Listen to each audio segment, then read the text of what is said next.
क्या आपको किसी ने बताया कि आपकी कुंडली में गजकेसरी योग है, या आपकी कुंडली के पीछे लिखा हुआ है, या आपने सॉफ्टवेयर में कुंडली डाल के देखा है कि आपकी कुंडली में गजकेसरी योग है, यूट्यूब से वीडियो देख के आपको पता चल गया है कि आपकी कुंडली में गजकेसरी योग है, तो ज्यादा खुश होने की बात बिल्कुल भी नहीं है। क्योंकि गजकेसरी योग जो है वो 100 में से 30-35% लोगों की कुंडली में मिलता ही मिलता है। मैंने आज तक कितनी कुंडलियां देखी हैं और हर दूसरी कुंडली में मुझे गजकेसरी योग मिलता है, लेकिन गजकेसरी योग के जो फल हैं वो उनके जीवन में बिल्कुल भी नहीं मिलते। तो कहने का मतलब यह है कि गजकेसरी योग जो है, एक तो ये बड़ा कॉमन सा योग है। ये बनता कैसे है? ये चंद्रमा और बृहस्पति की युति से बनता है, या तो चंद्रमा से केंद्र में बृहस्पति आ जाए तो बनता है। वैसे अब तो कुछ लोग चंद्र से शुक्र के साथ भी बनाने लग गए हैं, बुध के साथ भी बनाने लगे हैं, वो बात की बात है। लेकिन मेनली चंद्र गुरु की युति या चंद्र से केंद्र में बृहस्पति के होने से गजकेसरी योग बनता है, ठीक है, सिंपली। लेकिन कहने की बात यह है कि अगर गजकेसरी योग है तो ज्यादा खुश होने की बात नहीं है। ये नुकसान तो नहीं देगा, लेकिन यह कि हर व्यक्ति को ये वैसा फल देता नहीं है जैसा इसके बारे में बताया जाता है कि गजकेसरी योग अगर आपकी कुंडली में है तो आपका राजा की तरह जीवन होगा, या आपके जीवन में सुख सुविधाएं जो है वो काफी ज्यादा होंगी।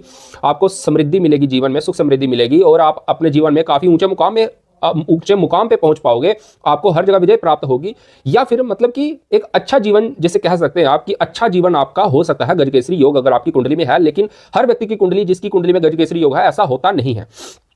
देखिए, मैंने अपने 3-4 साल की एनालिसिस में ये पाया, जितनी भी कुंडलियों में मैंने गजकेसरी योग देखा, कि कुछ लोगों की कुंडली में जिनका गजकेसरी योग है और गुरु या चंद्र की जब उनको दशा अंतरदशा आती है तब उनको उसका फल सच में ज्यादा मिलता है। तो मतलब कि एज कम्पेयर टू जो नॉर्मल दशा उनको जब आएगी तो उससे ज्यादा फल मिलता है गजकेसरी योग में।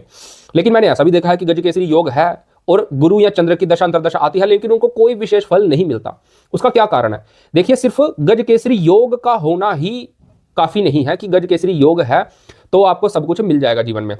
पहली चीज, आपको जीवन में क्या मिलेगा, क्या नहीं मिलेगा, आप किस मुकाम पे पहुंचोगे, आपका जीवन कैसा रहेगा, वो डिसाइड करती है आपकी पूरी की पूरी कुंडली। और रही बात गजकेसरी योग की, गजकेसरी योग में भी मैंने देखा है कि कुछ लोगों को बड़ा अच्छा रिजल्ट उनको मिला है जब गुरु चंद्र की युति आती है, गुरु चंद्र की जब दशा उनको दशा अंतरदशा आती है। तो वो कब होता है? वो देखिए, कोई स्पेसिफिक कंडीशंस हैं जो मैं आपको समझा नहीं सकता, क्योंकि वो थोड़ी सी टेक्निकल चीजें अगर मैं यहां पे बोलूंगा भी तो आपको समझ नहीं लगेगी। हाँ, ये बात जरूर है कि जो लोग मुझसे एनालिसिस करवाते हैं, अपनी हॉरोस्कोप कंसल्टेशन लेते हैं, तो उनको मैं जरूर बताता हूं कि गजकेसरी योग जो आपकी कुंडली में है ये आपको बड़ा विशेष फल देगा या नहीं देगा, या ये साधारण सा ही आपकी कुंडली में है तो आपको ज्यादा खुश होने की जरूरत नहीं है।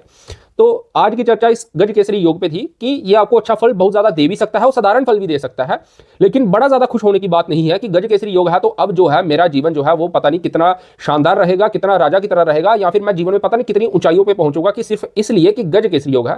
बड़ा कॉमन सा योग है, सिंपल सा योग है, अच्छा फल दे भी देता है और नहीं भी देता है।